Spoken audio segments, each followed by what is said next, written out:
kalau kita udah punya niat tertentu, perjuangkanlah itu gitu. Dan kita perlu seimbangkan juga antara usaha yang optimal dengan juga doa yang terus dilantunkan.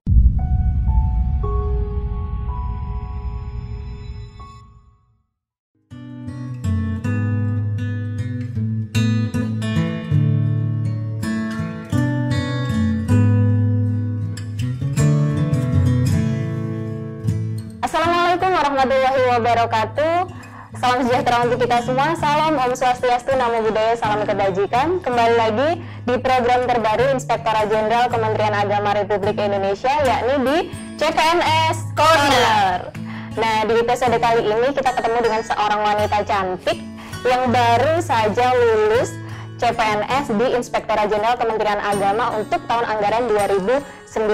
Nah, program ini adalah program terbaru dari Inspektorat Jenderal Kementerian Agama Republik Indonesia yang tentunya ini akan sangat bermanfaat untuk seluruh sobat izin di rumah. Kenapa? Karena kita akan berbagi tips, trik, dan juga berbagi kisah cerita menarik dari seluruh CPNS yang ada di Inspektorat Jenderal Kementerian Agama Republik Indonesia. Kita sapa terlebih dahulu ya. Halo Mbak Diani.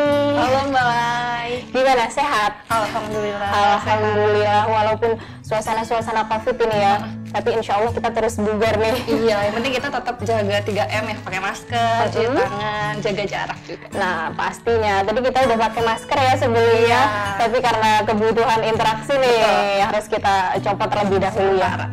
Nah, Mbak Diani, kita kenalan dulu nih sama Mbak Diani nih, asalnya dari mana? Kemudian formasi CPNS di sini ini apa? Kemudian institusinya apa nih? Dari kampus mana nih Mbak Diani? Oke, terima kasih banyak sebelumnya Mbak Lai. Bismillahirrahmanirrahim. Assalamualaikum warahmatullahi wabarakatuh. Halo sobat CPNS dimanapun berada, salam sehat dan salam kenal.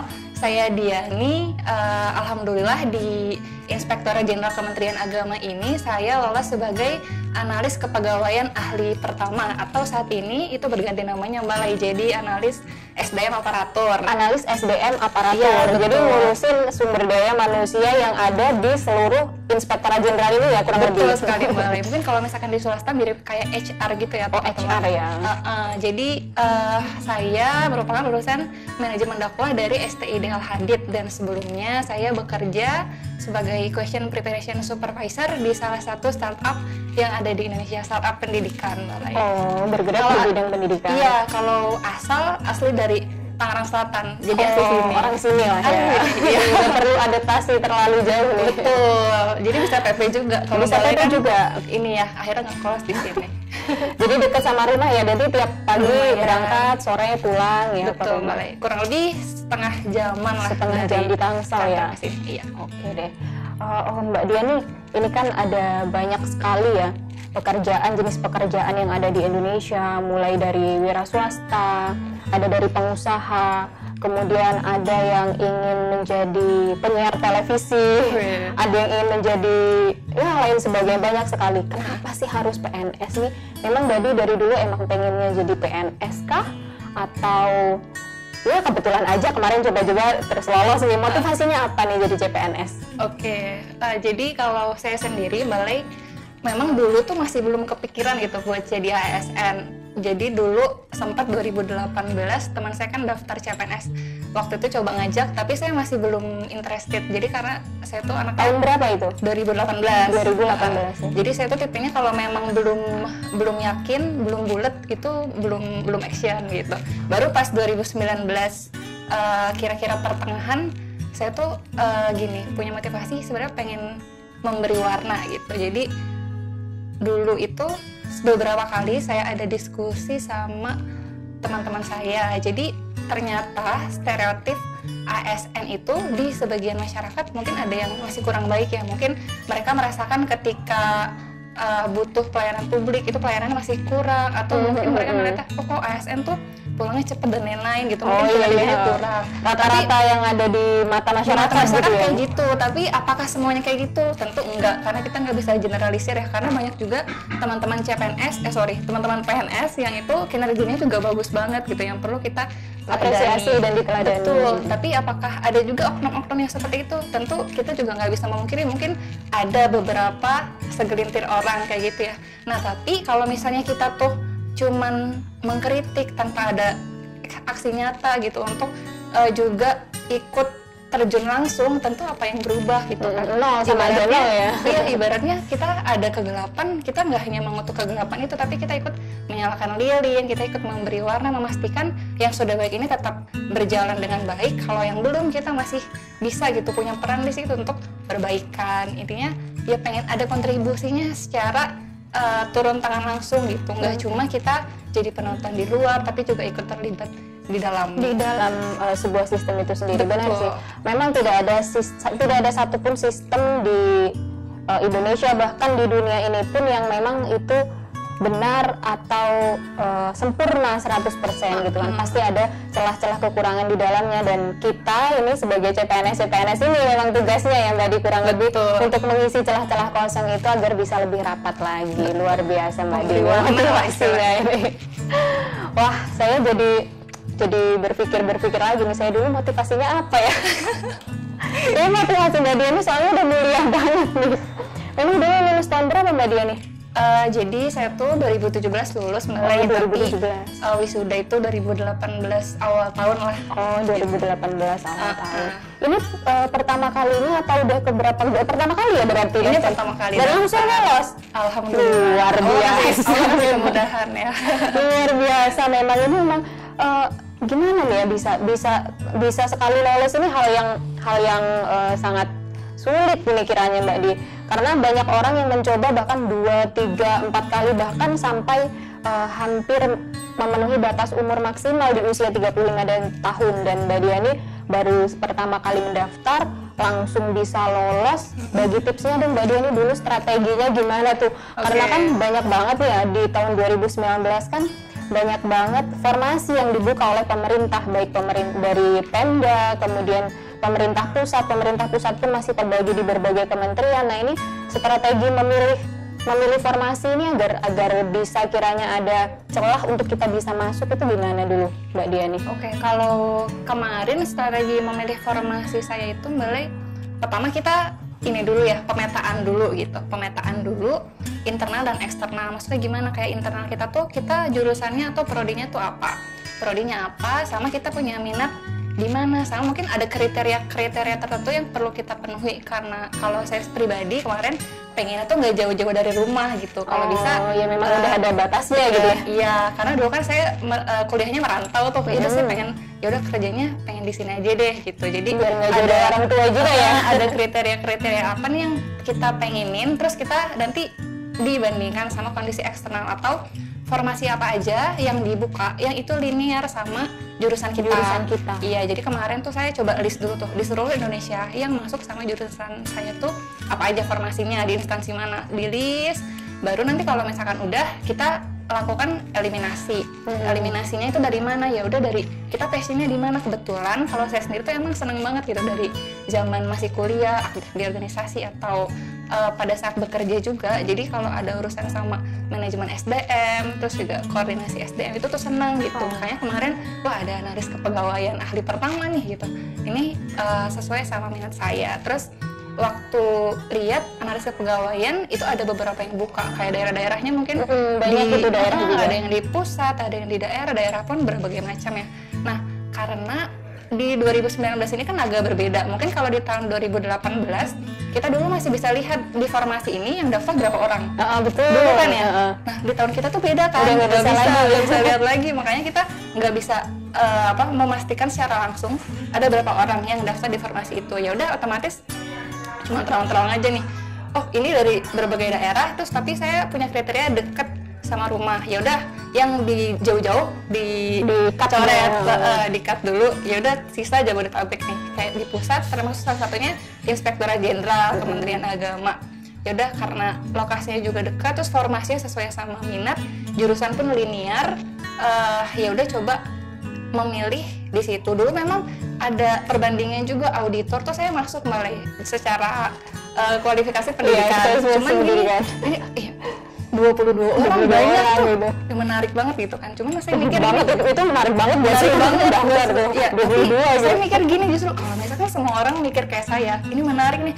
Pasti pada daftarnya di situ semua gitu kan. Ini pasti saingannya banyak banget. Ya udah, saya justru ada paradigma terbalik.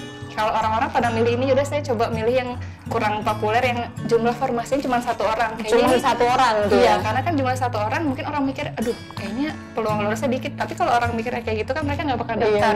Nah ternyata terbukti setelah penutupan seleksi administrasi, itu jumlahnya yang auditor banyak banget kan kelamarnya. Iya, kalau yang analis kepegawaian kan nggak seberapa banyak. Iya, linear lah dengan formasi yang ada dibuka. sampai ratusan waktu itu. Dulu ratusan iya, tapi kurang ingat persisnya berapa Mbak Lai. Oh gitu. Saya dulu Mbak Diani pernah sempat berpikir untuk mendaftar auditor juga nih karena ada 22 orang kan, gitu. 22 orang. Saya sebenarnya awal itu mau daftar analis kepegawaian. Analis kepegawaian. Cuman waktu itu saya melihat pendaftaran itu belum tahu ini penempatan di mana gitu kan. Karena kalau auditor kan udah pasti nih di Inspektorat Jenderal gitu kan. Kalau ini analis kepegawaian saya belum tahu dulu penempatannya di mana. Kalau Mbak Di dari awal emang udah tahu ya penempatannya. Oh gitu. Apa emang dari sebelumnya udah pernah punya nih sertifikasi manajemen SDM gitu Mbak Di? Kalau sertifikasi sih masih belum, tapi memang dulu di pekerjaan sebelumnya kan sebagai supervisor itu juga banyak manage, terutama anak-anak intern gitu, jadi banyak interaksi sama mereka dan ngerasa senang aja gitu kalau misalkan bisa. Dan itu menjadi nilai jual juga tuh ya di wawancara ya, karena pengalaman sebelumnya relate gitu ya. Oke deh, jadi yang terutama ini memang pemilihan jurusan tuh penting banget ya, Sobat Ijen di seluruh Indonesia perlu banget nih buat dicamkan kan, karena memang pemilihan jurusan ini hal yang urgent gitu, harus sesuai sekali dengan apa yang ada di pengumuman. Ketika di pengumuman harus D3 Teknik Informatika, maka yang D3 Sistem Informatika pun itu akan tereliminasi ya Mbak Dia gitu. Kalau misalkan yang diminta D3 terus kita yang mendaftar D4 atau S1 pun itu bakal tereliminasi juga, otomatis gugur. Jadi benar-benar harus sesuai dengan apa yang tertera di pengumuman dari instansi tersebut. Jangan sampai nih. Catat. Jangan sampai kita gagal sebelum berperang kan. Belum. Tiba-tiba gitu. di administrasi udah kekat karena nggak sesuai sama kualifikasi. Karena banyak banget nih teman saya juga nih yang mereka gugur karena itu gitu. Sama-sama jurusan hukum tapi kan nomenklatur di ijazah itu beda gitu, nggak cuma hukum, misalkan ada hukum apa, hukum Islam, kemudian hukum apa gitu, sedangkan yang diminta adalah ilmu hukum gitu kan, walaupun sama-sama belakangnya SH itu akan berpengaruh karena nomenklaturnya berbeda gitu. Wah luar biasa nih, triknya nih perlu banget nih dicatat dan ditiru ya. Oke Mbak Di, setelah dokumen nih, pasti setelah itu masukin dokumen dong ya? Iya. Masukin dokumen, terus ada SKD ya? Ada berapa tahap sih ketika 2019 itu, bisa diceritain nggak Mbak Di? Oke, jadi kalau di 2019 kemarin tahapan seleksi CPNS itu dari mulai seleksi administrasi, terus juga ada SKD, SKB, sama yang terakhir itu pemberkasan. Jadi kalau administrasi itu kuncinya adalah kita lihat dulu dengan teliti apa sih persyaratannya gitu. Nah, kita sesuaikan berkas yang kita kirim dengan yang sudah diumumkan, jangan sampai nggak sesuai, karena kalau di administrasi ini Mbak Lai, itu bahkan sesuatu yang mungkin kita anggap sepele tapi bisa berakibat fatal. Karena dulu ada pengalaman teman saya itu, dia salah ngasih tanggal surat lamaran. Nah, gara-gara itu dia akhirnya gugur di tahap administrasi. Makanya kita perlu banget jadi orang yang mendadak teliti banget, terus bener-bener make sure gitu sebelum kita kirim berkas itu udah sesuai gitu sama yang diminta. Misalnya diminta foto latar belakang merah. Jangan kita kirim biru gitu, itu nanti dikira nikahan kalau biru. Jadi kita pastikan dulu sebelum dikirim benar-benar sesuai sama yang diminta. Itu kalau administrasi kuncinya adalah itu kesesuaian antara yang diminta dengan yang kita kirim. Lalu masuk ke SKD. Kalau SKD itu kemarin kita, kalau saya sendiri pertama itu banyak memahami diri sendiri dulu sih. Jadi saya tuh tipe anaknya yang belajar tuh kayak gimana sih tipenya. Jadi saya kan anaknya audio visual tuh. Jadi saya tuh kemarin belajarnya banyak melalui video Mbak Lai. Jadi cari-cari itulah bahan di YouTube. Biasanya kan banyak tuh YouTuber yang udah jadi ASN, dia sharing-sharing pengalaman gimana sih strateginya mereka. Terus nggak hanya itu, mereka juga bahkan juga menyediakan soal-soal yang dibahas bareng-bareng. Nah, jadi saya kemarin tuh banyak nonton video itu, sama nggak lupa juga cari-cari bahan di internet karena saya anaknya pengennya yang praktis gitu, yaudah cari aja download ebook gitu di internet kan bertebaran Praktis tuh. dan gratis. Iya, nggak perlu bimbel juga kan. Praktis, gratis, efisien. Anak ini banget ya. Yaudah cari aja download, terus nanti kita latihan soal di situ. Nah, latihan ini nanti kita bisa memahami juga. Jadi setiap kali CPNS dibuka biasanya itu ada kisi-kisinya Mbak Lai. Jadi ada Permenpan RB terbaru yang dikeluarkan itu khusus gitu nanti tentang pelaksanaan SKD, kisi-kisinya apa aja nanti kita bisa lihat di situ gitu. Jangan sampai salah ya, nanti pakainya yang tahun kemarin. Nah itu dia, itu kesalahan fatal sekali ya. Ibaratnya kayak misalnya kita nggak mempelajari, nggak keluar nih kisi-kisinya tentang apa misalnya tentang sinonim antoni misalnya nggak keluar, tapi kita pas latihan belajarnya tentang itu. Nah ini kan nggak sesuai gitu, makanya kita harus berpatok pada kisi-kisi yang terbaru karena itu akan sangat membantu gitu. Kita akan menilai diri kita kurangnya di mana nih. Aku masih kurang misalnya di PWK karena dulu udah lupa sejarah-sejarah Indonesia, misalkan Pancasila tuh masih belum pendalaman, ya udah kita pendalaman di situ sesuai dengan kekurangan kita. Jadi bisa lebih terarah gitu belajarnya. Sama yang nggak kalah penting ketika latihan soal persiapan itu juga persiapkan nggak cuman ketepatan tapi juga kecepatan. Karena dituntut kita untuk kecepatan. Karena kan waktu kita sangat terbatas ya Mbak Lai, cuman 90 menit gitu. Soalnya ada 100. Otomatis secara logika satu soalnya itu nggak sampai 1 menit. Makanya kita perlu latihan untuk bisa mengerjakan soal dengan cepat, di samping juga tepat. Dan tahu trik-triknya juga ya untuk ngerjain soal tepat. Betul sekali. Terus kalau di SKB gimana nih? Kalau di SKB juga sama.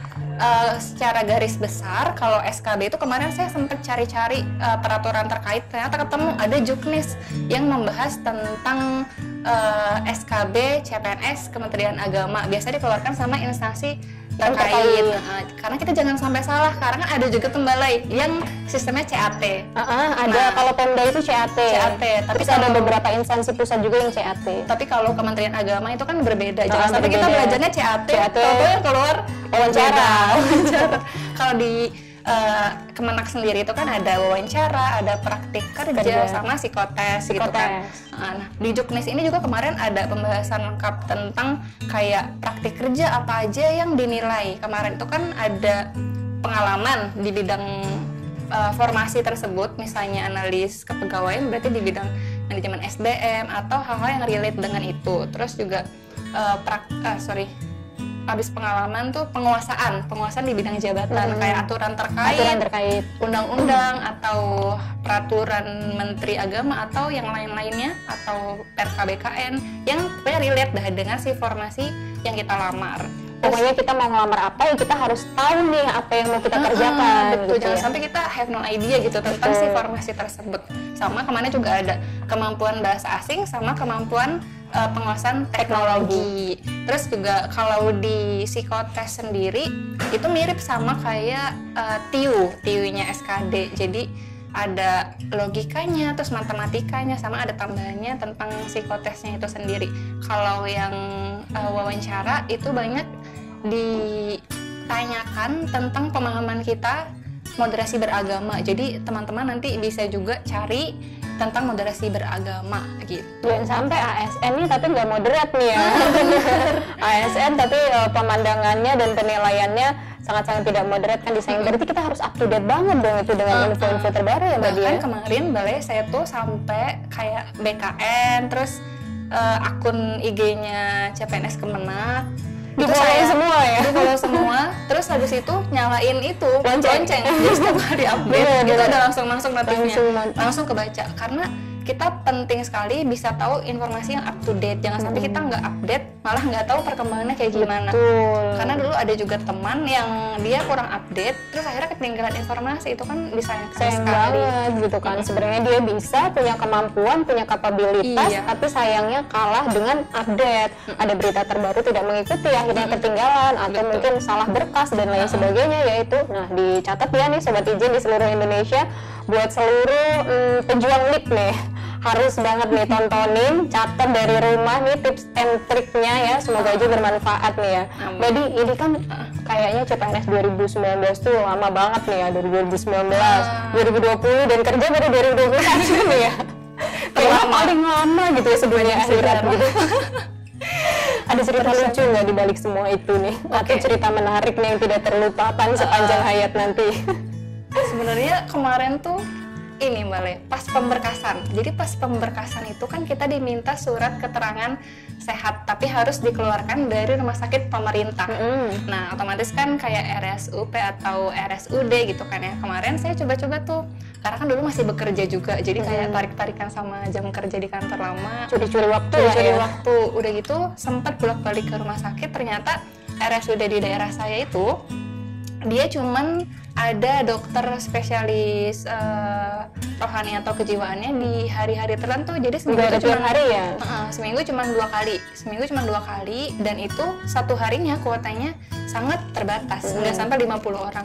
Dikit banget.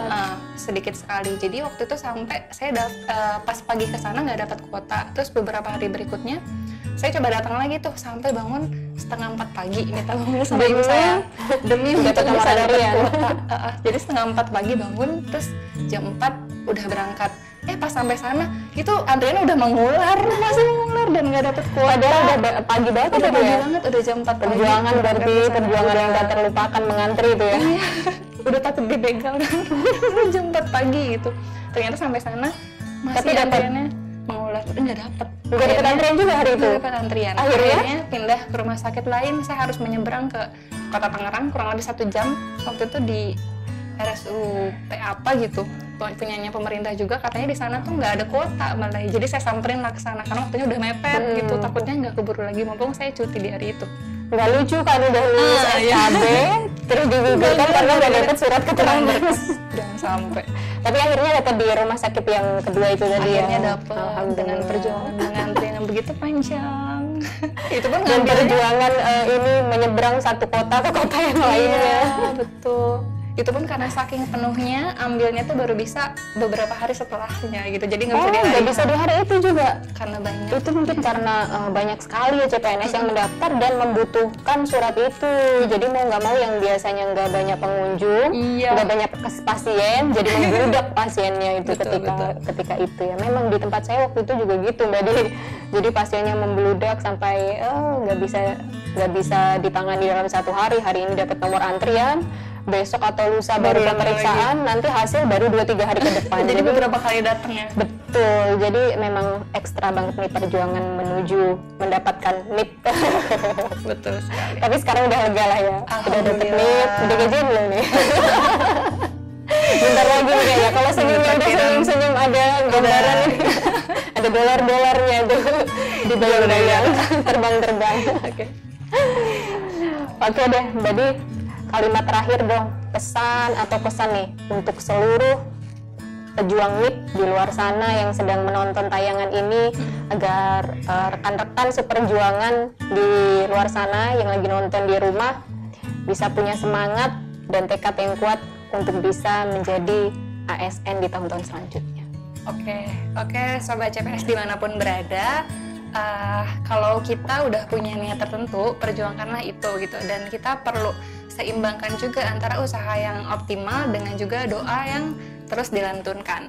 Nah, sama saya tuh punya tips yang saya rasa bisa kita terapkan juga, yaitu kita nggak perlu terlalu terbebani sama hasil, karena itu akan mempengaruhi prosesnya kita gitu. Ibaratnya kita tuh nggak bisa ngontrol hasil, tapi yang bisa kita kontrol adalah proses kita sendiri. Ya udah, persiapkan apa yang kita bisa seoptimalnya kita latihan soal, kita persiapan mentalitas, kita persiapan manajemen waktu, itu yang kita fokusin. Nggak usah terlalu mengkhawatirkan hasilku nanti bakalan lolos apa enggak, itu bakalan bikin kita khawatir gitu. Ya udah, fokus aja sama prosesnya, karena insya Allah proses itu tidak akan mengkhianati hasilnya gitu sih. Luar biasa. Ikhlaslah terhadap hasil gitu. Betul sekali. Pokoknya kita hanya bisa berproses, berikhtiar, berdoa, hasil serahkan sama yang di atas, Allah Subhanahu wa Ta'ala ya. Sobat Ijen di rumah ya, sekian dulu jumpa bincang-bincang kita kali ini. Kita bincang-bincang di episode selanjutnya ya, di Kamis depan. Jangan lupa yang belum subscribe dulu nih. Inspektorat Jenderal Kementerian Agama Republik Indonesia. Jangan lupa juga nih nyalain loncengnya biar gak ketinggalan video-video terbaru dari kami. Karena kita akan terus update ya Mbak. Terus ada terus. 30 orang CPNS yang akan berbagi tips sama sobat Ijen di rumah. Dan siapa tahu ini tips-tipsnya, kondisinya dan permasalahannya mungkin sama dengan sobat Ijen di rumah nih. Jadi bisa untuk dipakai oleh sobat Ijen di rumah. Betul. Sampai jumpa di episode selanjutnya. Assalamualaikum warahmatullahi wabarakatuh.